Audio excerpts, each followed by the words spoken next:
Développer son énergie féminine au quotidien.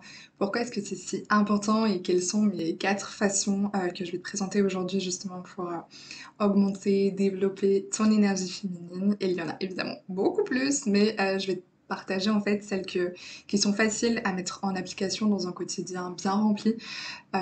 Voilà, alors pourquoi justement est-ce que c'est important de cultiver son énergie féminine? En fait, l'énergie féminine, c'est l'énergie de la réparation. C'est celle qui va permettre à ton corps de régénérer tes cellules, de cicatriser, d'avoir une meilleure digestion. En fait, c'est tout ce qui est, tout ce que ton corps fait inconsciemment. Ça peut être aussi une meilleure oxygénation de tes cellules, etc. Donc c'est vraiment très très important.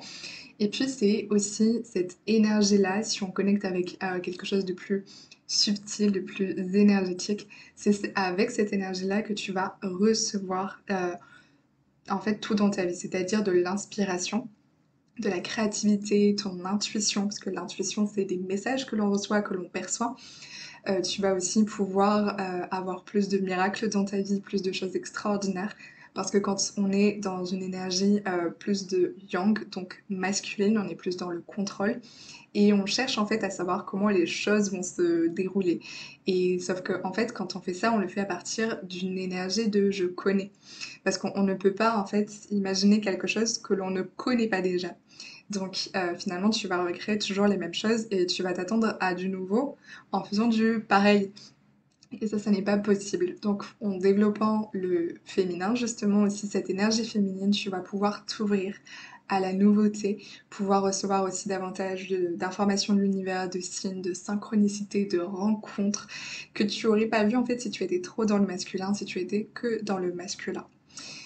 Il y a une chose ici, pourquoi est-ce que les femmes sont autant dans le masculin? Eh bien, c'est un système de protection, de survie. On est beaucoup, beaucoup de femmes à être dans l'énergie masculine. Et moi aussi, c'est pour ça que je cultive le féminin consciemment, parce que j'ai été dans le masculin depuis l'enfance, dans le faire. Je voulais être très, très soutenante envers ma mère, envers mes proches. Je voulais jamais déranger, donc j'étais énormément dans le contrôle et dans le faire. J'ai aussi une énergie d'entrepreneur. J'adore créer des nouvelles choses et donc voilà, c'est ça aussi qui m'a permis de développer mon activité et qu'elle fonctionne aussi bien rapidement et c'est génial. Sauf que au bout d'un moment, je me suis aussi un petit peu fatiguée et je manquais justement d'espace pour créer. Et donc le féminin, l'énergie féminine m'a permis ça. Donc c'est tout à fait normal si tu es beaucoup dans le masculin. Cela dit, maintenant tu as aussi le droit de t'accorder plus de féminin dans ta vie, plus de yin et c'est aussi très très sain parce que sinon ça peut provoquer du stress, de l'anxiété, des états aussi peut-être un petit peu de dépression, une fatigue dans ton corps, un sentiment de lassitude. Donc voilà, c'est important, mais ça fonctionne aussi pour les hommes évidemment, même si mon expérience est celle d'une femme, tu peux aussi si tu as un homme appliquer ces conseils dans ton quotidien. La première chose que je voulais te partager, c'est surtout si tu travailles à la maison, si tu es travailleur indépendant à ton compte ou en télétravail, comme c'est de plus en plus le cas aussi depuis quelques années, eh bien c'est de ménager le fond et la forme de ton travail. C'est-à-dire aussi bien te donner des horaires de travail, parce que quand on est à la maison, quand il y a personne qui vient fermer le bureau et éteindre les lumières, eh bien on peut travailler jusqu'à très tard.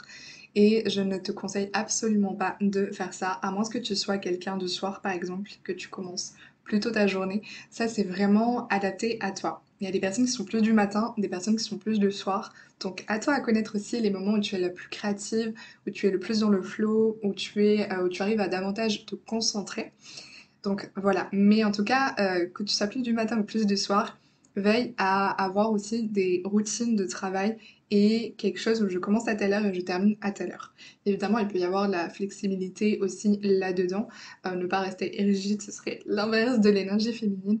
Mais on a besoin justement de ce cadre, de cette énergie masculine qui est le cadre pour que le féminin, dans ce travail-là, il soit aussi mieux encadré, qu'il puisse se sentir aussi plus soutenu et lâcher prise. Donc voilà, choisis-toi tes propres horaires et tiens-toi à ça, parce que même quand on fait quelque chose que l'on aime, ça demande quand même du jus de cerveau et ça demande de la concentration et ça peut épuiser aussi. Donc trouve-toi les horaires qui te conviennent dans un lieu qui te convient Idéalement, trouve un endroit où tu travailles qui soit toujours la même chose et où ton inconscient, il sait que là, on travaille et que quand on n'y est plus, on ne travaille pas. Pour ma part, c'est, sur mon bureau où je travaille essentiellement.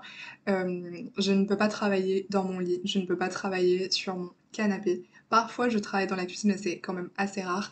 Mais voilà, trouve-toi aussi un endroit où tu travailles et que ce soit ton endroit de travail. Et enfin, dernier point par rapport à ça, c'est quand tu as terminé ta journée, créer un rituel en fait où c'est bon, c'est terminé. Pour donner l'information à ton inconscient que tu peux te détendre, que tu peux te reposer, que ça y est, tu passes en parasympathique et dans ton énergie féminine. Ça peut être, par exemple, aller prendre ta douche à ce moment-là et changer tes vêtements. Ça peut être aussi, ça fonctionne aussi si tu ne travailles pas à la maison, hein. C'est le rituel de je termine le travail et je suis en repos, ça fonctionne que tu travailles à la maison ou pas. Donc quand tu es en repos, donc prendre ta douche, changer tes vêtements, ça peut être prendre soin de toi, de ta peau, ça peut être aussi aller te balader. Aller te balader, moi j'ai la mer à proximité, c'est vrai qu'en fait on s'habitue aux choses. Par exemple, j'ai la mer à 2 minutes à pied de chez moi et il y a eu des périodes où je n'y allais pas en fait. Et c'est pas parce que c'était loin, franchement, parce que c'était juste à côté, mais je n'y allais pas, je prenais pas ce temps-là.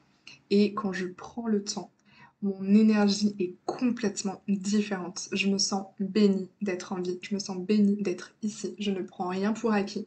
Je suis juste dans la contemplation et dans l'émerveillement. Mon énergie est encore plus incroyable et forcément je me sens mieux. Et quand je travaille, je suis encore plus dans cette énergie. Donc vraiment c'est un cercle vertueux. Si tu habites par exemple à la campagne, c'est un endroit qui est extraordinaire. Tu peux simplement profiter d'être entouré de cette nature-là. Si tu habites en ville, eh bien, lève la tête, regarde les bâtiments comme ils sont beaux. On oublie souvent, en fait, à quel point c'est beau là où on est. Et si tu as un parc aussi à proximité, et s'il n'est pas à proximité, eh bien, mets tes baskets et va jusqu'au parc, marche, profite. Vraiment, crée-toi ce rituel de là, c'est juste pour moi. La deuxième chose que tu peux mettre en place pour te reconnecter à cette énergie féminine, c'est de pratiquer des activités plus douces, plus yin. Donc ça va être par exemple le yoga, il y a des yogas vraiment très très différents, il y a du yoga yin, il y a du yoga kundalini, il y a plein de formes de yoga, donc trouve le yoga qui te plaît si tu as envie d'en pratiquer. Ça peut être aussi, en fait, tout ce qui te permet d'être parasympathique, tout ce qui te permet de te régénérer, d'apaiser ton système nerveux. Donc ça peut être aussi des exercices de respiration, un que je pratique vraiment très très souvent et qui est assez connu parce qu'il a de nombreux bienfaits, c'est la cohérence cardiaque. Tu trouveras une vidéo sur YouTube si tu mets cohérence cardiaque exercice où en fait il y a une boule qui monte, qui descend et il y a aussi en fait l'inspiration. Donc tu peux fermer les yeux comme ça, t'es pas obligé de regarder la boule, tu peux simplement fermer les yeux et te laisser guider, moi c'est ce que je fais. Et l'idéal, en fait, dans la cohérence cardiaque, c'est de le pratiquer euh, tous les jours, 3 fois par jour. Et les bienfaits se font ressentir à partir de 2 semaines, un mois. En fait, les bienfaits se font ressentir tout de suite. Tu ressens déjà de l'apaisement, de la détente. Et disons que les bienfaits plus grands, comme un état de meilleure concentration, etc., eh bien, se font ressentir avec la pratique. Ça, c'est comme pour tout, évidemment. Tu as aussi d'autres pratiques de respiration comme la respiration alternée. En fait, vraiment, si tu es curieuse, que tu vas regarder des exercices de respiration, ben, tu vas en trouver plein. Il y en a être plus en détente, d'autres plus s'activer. Enfin, vraiment, il y a tout un tas d'exercices qui sont juste incroyables. La respiration, en fait, c'est notre premier aliment. On parle de l'alimentation solide, on parle de l'eau aussi, qui est tellement importante, et on en revient juste après. Mais vraiment, la respiration, c'est le premier aliment. On peut vivre quelque temps sans manger, on peut vivre quelque temps sans boire, mais on ne peut pas vivre sans respirer. Donc voilà, c'est ça qui va te permettre aussi d'être dans un état plus de yin. Tu peux aussi pratiquer des exercices de méditation, donc soit de la méditation toute seule, en te concentrant sur ta respiration, en te concentrant par exemple sur ton troisième œil, voilà, sur un point particulier de ton corps, ou en te concentrant, en mettant ton attention et ton intention au niveau de ton cœur aussi, ou tu peux pratiquer des méditations guidées. L'intérêt sera quand même différent, mais il y aura aussi quand même beaucoup de bienfaits. J'ai fait plusieurs méditations guidées sur ma chaîne YouTube et en fait je suis hyper contente. Je voulais aussi vous remercier dans cette vidéo parce que la méditation sur l'intuition pour recevoir des messages de vos guides, de votre inconscient, eh bien elle est en train de faire un carton. C'est incroyable aussi justement le féminin qui reçoit. Cette vidéo, elle a été tournée il y a 6 mois et elle avait déjà eu son petit succès au début, mais là, elle est en train de prendre encore plus d'ampleur en fait. Donc merci beaucoup, je suis trop contente en fait que ça vous plaise. Moi, c'est un format que j'adore tourner. Donc voilà, je vous laisserai le lien aussi dans la barre de description. Les méditations guidées aussi, c'est merveilleux. Ça permet aussi de lâcher prise. Ça permet aussi en fait toutes ces pratiques de yoga, de respiration, de méditation. Ça permet de se reconnecter avec nos émotions. C'est important de laisser la place à nos émotions de s'exprimer, de venir écouter notre monde intérieur pour pouvoir justement être encore plus en conscience et se sentir encore plus en paix et en joie dans notre quotidien. Si tu as envie de prendre soin de tes émotions parce que tu sens que certaines émotions sont bloquées, ou que tu es dans la rumination, que tu sens comme une boule dans ta gorge, que tu sens des tensions dans ton corps et que tu n'arrives pas toute seule à venir les libérer, eh bien je t'invite à prendre une séance avec moi. C'est une séance d'une heure où on va justement venir regarder pourquoi est-ce qu'il y a ça, pourquoi est-ce que ça bloque, comment est-ce qu'on peut le libérer et on va le libérer ensemble. Ça se passe à un niveau émotionnel, énergétique, dans ton inconscient, dans tes mémoires, dans ton corps, dans ton âme. C'est juste divin ce qui se passe en séance, le niveau de libération qu'on peut atteindre ensemble. Rien qu'en une séance, tu peux voir déjà des premiers bienfaits. Bien sûr, plus t'en fais et plus c'est merveilleux, ça c'est sûr et certain. Mais déjà, dès la première séance, tu peux voir des effets incroyables sur ton humeur, sur ta conscience, sur ton état de bonheur. Donc voilà, je te mets le lien dans la description si tu as envie de réserver ta séance avec moi. Troisième point, c'est connecte-toi avec l'eau. L'eau, c'est une énergie féminine, une énergie d'abondance, une énergie de réception, de lâcher prise. Donc si tu as une baignoire, c'est juste incroyable, c'est merveilleux. Profites-en bien pour moi parce que je n'en ai pas, mais si tu peux prendre un bain de temps en temps pour te détendre, tu peux même te créer une ambiance féerique, divine, merveilleuse avec des bougies, en mettant des huiles essentielles, en te mettant de la musique. Imagine si tu prends ton bain, un bain chaud avec des bougies, de la musique classique, avec des odeurs vraiment connectées avec tous tes sens. Je pense que tu te prends peut-être un peu pour Cléopâtre, ça dépend si tu rajoutes du lait ou pas, mais en tout cas tu reconnectes avec justement ce qui est merveilleux en toi. Ça peut être aussi simplement prendre une douche en conscience, en ressentant à quel point ça te fait du bien de te doucher et pas simplement te dire ouais allez je me frotte parce que franchement il faut se laver. Ok, non, c'est venir prendre une douche qui te fait du bien, une douche en conscience. Et aussi, tu peux poser l'intention et visualiser que toutes les tensions de la journée sont en train de se libérer parce que l'eau a une égrégore de purification et de nettoyage. Si tu as la chance d'avoir une piscine ou d'avoir la mer, voilà, vraiment baigne-toi, relaxe-toi, détends-toi. C'est vraiment juste incroyable et merveilleux. Et comme je te disais, tu peux aussi utiliser des huiles essentielles, tu peux utiliser des hydrolats aussi, qui te permettent justement de te connecter avec tes émotions, avec l'énergie, pour justement te reconnecter encore plus avec cette part de toi féminine. Il y a une chose aussi qui peut te faire beaucoup de bien, surtout là avec quand il fait pas très beau en fait, et bien c'est de prendre un bain de pied. On n'y pense pas forcément et pourtant ça a énormément de bienfaits. Tu peux prendre une bassine en fait toute simple, vraiment il n'y a pas besoin de grand chose. Quand on est curieuse et rusée dans la vie, on peut faire beaucoup de choses avec peu. Et bien, tu peux simplement prendre une bassine que tu vas remplir d'eau. Tu peux rajouter du sel d'Epsom. Tu peux mettre dans ton bain aussi le sel d'Epsom, c'est génial. Donc tu peux mettre du sel d'Epsom pardon, dans ta bassine d'eau pour faire un bain de pied. Tu peux mettre des huiles essentielles. Tu peux faire en fait vraiment te créer ton petit bain de pied divin de la même façon que tu prendrais ton bain en entier. Donc voilà, ça permet aussi de réchauffer les extrémités, de venir apaiser ton système parasympathique, donc venir te déstresser, te détendre et te faire entrer dans un état de bien-être et d'énergie féminine. Dans les huiles essentielles et les hydrolats, il faut que je te partage quand même avant de passer au quatrième point, mes préférés. L'huile essentielle d'ylang ylang est l'huile de la féminité par excellence. L'huile d'ylang-ylang est excellente pour te détendre, pour te déstresser, te régénérer. Et elle est aussi liée avec la sensualité, la féminité et elle augmente aussi la libido féminine. Donc elle vient apaiser le corps, se détendre et apaiser ces sens-là et réveiller la libido. La libido, c'est une énergie sexuelle, mais c'est aussi une énergie de créativité, de création. Tu sais, ton deuxième chakra, il est lié avec les ovaires, avec le système de reproduction féminin, mais c'est aussi celui qui crée la vie. C'est incroyable de pouvoir créer la vie. Je pense qu'il n'y a rien de plus incroyable. Donc, peut-être qu'il y a des choses incroyables. Ça, je me dis à toutes les femmes qui ne veulent pas d'enfants, évidemment, il y a d'autres choses qui sont incroyables. Mais rien que de pouvoir créer la vie. Après, tu peux choisir. Tu peux choisir de la créer ou de pas la créer. Mais rien que de pouvoir créer la vie, c'est juste incroyable. Et donc dans cet espace-là, il y a un feu intérieur incroyable. Et donc pouvoir le réveiller, le révéler, eh bien c'est juste merveilleux. Donc l'huile d'ylang-ylang, elle te permet ça. Et il y a aussi l'huile de rose ou alors l'hydrolat de rose qui est aussi très très féminin et qui a une énergie qui est quand même un petit peu différente. L'huile de rose ou l'hydrolat de rose parce que l'huile de rose est quand même assez onéreuse parce qu'il faut beaucoup de pétales de rose pour créer un petit peu d'huile essentielle. Cela dit, si tu connectes avec l'hydrolat de rose, déjà il y a plus d'eau, donc en fait ça va aussi agir sur un niveau vibratoire différent, donc c'est excellent aussi.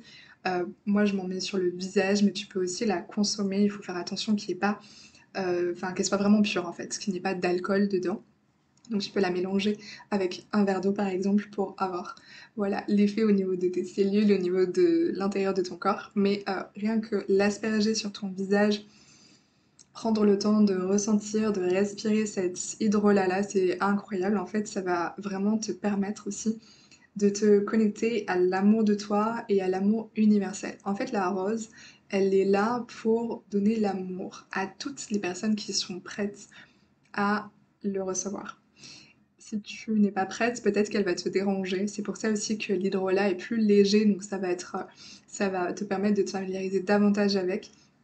Si tu n'es pas prête à recevoir l'amour parce que tu es en résistance, parce que tu te sens très très triste, tu es dans le chagrin, eh bien ça peut être intéressant de la recevoir à petite dose, d'utiliser l'hydrolat et de ressentir, aussi de te poser des questions. Pourquoi est-ce que je ressens ça? Pourquoi est-ce que je me sens pas enfin, pourquoi est-ce que ça me dérange? Parce qu'il y a des personnes souvent aussi qui peuvent dire que ça sent la mémé ou que voilà, alors qu'en fait c'est juste une odeur tellement bonne. Quand on va sentir la fleur de rose, voilà, c'est aussi une géométrie sacrée. Je suis en train de m'emballer, je suis désolée parce que j'aime tellement cette fleur. Mais donc voilà, l'hydrolat de rose ou l'huile essentielle d'ylang-ylang. Et alors une autre façon juste trop merveilleuse pour te reconnecter à ton féminin, à ton énergie féminine et aussi à ton enfant intérieur qui a besoin de s'exprimer, c'est de chanter et de danser. Tu peux venir danser la façon dont tu as envie, ça peut être à venir, je sais pas, danser n'importe comment en fait, comme si personne ne te regardait, ou danser de façon plus sensuelle, plus féminine. Ça c'est vraiment toi qui décides comment tu te sens, ce que tu as envie. Il n'y a personne qui te regarde en fait. Vraiment, fais-toi plaisir. Ça va te permettre aussi de te détendre, de lâcher prise, de te reconnecter à ton corps, de ne plus avoir honte de ton corps. Et c'est vrai qu'à un moment donné sur Instagram, il y avait beaucoup de femmes qui partageaient justement leurs danses un petit peu sensuelles, de lâcher prise.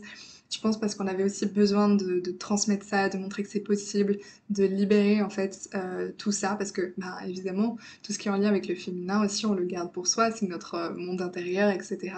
Mais voilà, donc c'est à un moment donné, j'ai vu passer beaucoup d'images, de vidéos et c'est génial. Mais en fait, tu n'as aucunement besoin de te filmer, ça peut être très intime, c'est un moment, un rituel pour toi de venir danser. Et aussi, je pense que mon préféré même avant la danse, même si j'adore la danse en vrai, j'ai fait beaucoup de flamenco, de reggaeton, enfin j'ai fait beaucoup de danse plus, tu vois, latine. Euh, Qu'importe, c'est aussi le chant, de venir chanter. En fait, ça va aussi au niveau physiologique masser ton diaphragme, donc te détendre. Et puis ça te permet de lâcher prise, ça te permet de te reconnecter à la joie de l'enfant. Franchement, tu peux chanter mais ce que tu as envie, français, anglais, espagnol, des musiques récentes, plus anciennes. amuse-toi, franchement, amuse-toi. Et tu vas voir que franchement, ce sont plein de petites choses que je viens de te lister. D'ailleurs, n'hésite pas à me dire dans les commentaires, toi, comment est-ce que tu, justement, permets à ton féminin de s'exprimer dans ton quotidien. Mais voilà, tu vas voir qu'en fait, en faisant rien que ces quatre petites choses-là, eh bien, dans le quotidien accumulé, l'effet cumulé, eh bien, ça va te permettre d'être plus consciente, d'être plus confiante, d'être moins stressée, plus détendue, d'être plus créative, plus dans ton intuition, de faire preuve d'audace, de courage, de peut-être aussi aller plus facilement vers les autres parce que quand on prend soin de soi, on est plus ouverte, on a plus envie d'aller voir les autres que quand on ne se sent pas bien, on a tendance à se renfermer.